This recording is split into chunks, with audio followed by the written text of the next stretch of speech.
আমাদের ডিজি সাহেব অনুরাগ ধানকার মধ্যে 12টা নাগাদ আরও হাসপাতালে আনা হয় যুগোস্টল এমার্জেন্সিতে। তখন ওনার পালস, ব্লাড প্রেশার বা অন্যান্য সমস্ত জিনিসগুলি রেসপিরেশনিতে অ্যাবসেন্ট ছিল, এবং তখন আমরা ওনাকে সিপিআর দিই, কার্ডিও পালমোনারি রিসাসিটেশন। সব ধরনের প্রচেষ্টার পরেও যখন আর ওনাকে ফেরানো যায়নি, মানে ওনার কোনো জীবনীর কোনো সাইন বা সিমটম আমরা খুঁজে পাইনি, তখন আমরা 12টা 48 মিনিটে ওনাকে আমরা ডেথ ডিক্লেয়ার করি।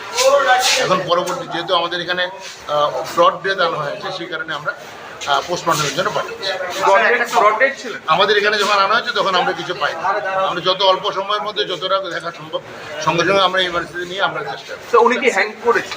এটা তো এখন পোস্টমর্টমে বলতে পারে, যেটা পড়বো এটা আমাদের ব্যাপার। আপনাদের কাছে প্রাথমিক তদন্তে আপনারা কি মনে করেন? আমরা শুধু কিছুই মনে করি, আমরা তো একটা ক্রাইসিস পিরিয়ডে তখন এত কিছু দেখার সময় নেই, আমরা ওনাকে রিভাইভ করার চেষ্টা করেছি।